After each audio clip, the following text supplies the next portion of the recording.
Bonjour, ici Maude Goyer. Dans les 5 prochaines minutes, je vous présente les sujets qui touchent la famille et la parentalité.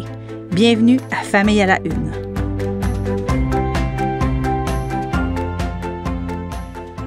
J'ai longtemps appelé ma fille ma petite tornade. Plus jeune, elle pouvait être imprévisible, impatiente, boudeuse, voire même volcanique. C'est aujourd'hui une ado au tempérament plutôt calme, mais je me souviens trop bien des négociations et des crises. Oui, il m'est arrivé d'être prise au dépourvu. On ne sait pas toujours comment réagir dans ces moments où nous sommes nous-mêmes déstabilisés et parfois même à court de solutions. Dans un article récent du Washington Post, un article de type question-réponse, une mère expose la problématique qu'elle vit avec sa fille de 4 ans. Celle-ci agit avec impulsivité, commet des bêtises, puis désamorce la situation en s'excusant rapidement, comme si les excuses venaient tout réparer. L'experte qui lui répond est une coach parentale certifiée et une journaliste spécialisée dans les sujets famille. Elle lui rappelle à quel point l'impulsivité est normale à 4 ans. Les enfants de cet âge explorent et testent, cela fait partie de leur développement. Au lieu de voir les gestes posés par la fillette comme de la défiance ou de la désobéissance, l'experte suggère de les voir comme des occasions d'apprentissage. Est-ce qu'on peut, comme parents, saisir les élans naturels de notre enfant pour les transformer en quelque chose de constructif? L'idée ici est de responsabiliser en passant par des actions concrètes, comme guider son enfant à participer de manière ludique à la conséquence de son geste, à réparer en quelque sorte. Aussi, l'article met en lumière l'importance de mettre des limites claires, sans sermonner ni se fâcher. Bon, j'avoue, tout ça ressemble à une sorte de lâcher-prise et ce n'est pas toujours instinctif ni facile. Mais ça vaut la peine. Ça vaut la peine surtout pour ne pas entrer dans des luttes et des conflits qui n'en finissent plus et qui peuvent abîmer le lien et affecter la relation à long terme. Je vous rassure, l'impulsivité de l'enfant de 4 ans, ça finit par passer. Alors, tenez bon. Avez-vous planifié vos vacances? En prendrez-vous cet été?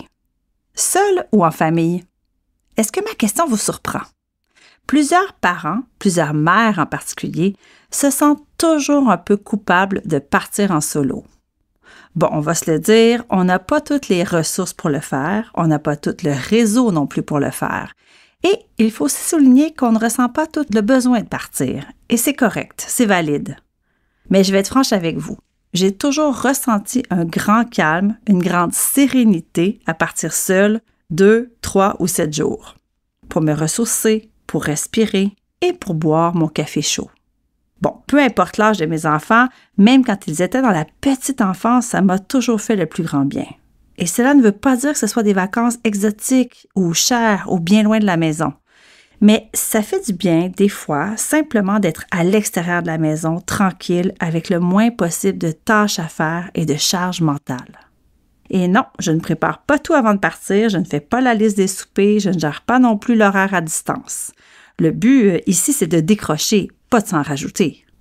Une chose que j'ai remarquée chez les mères qui veulent et réussissent à partir en vacances solo, elles reviennent toujours ressourcées, apaisées, plus calmes et mieux disposées à reprendre le train-train quotidien.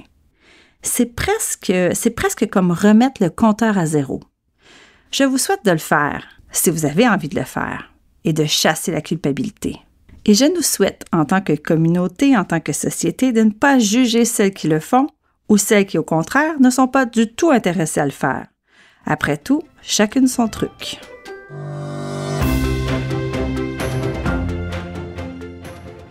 En terminant, je ne pouvais passer sous silence une décision récente prise par la Cour supérieure, une décision qui marque un virage historique en matière de famille et de filiation. En effet, la Cour a reconnu qu'un enfant peut avoir plus de 2 parents. Autrement dit, on devrait reconnaître la pluriparentalité. Enfermer la définition de la parentalité en la limitant à 2 liens de filiation, ça va contre notre Constitution, contre notre Charte des droits et libertés, a dit le juge qui a tranché. Je vois cela d'un bon œil.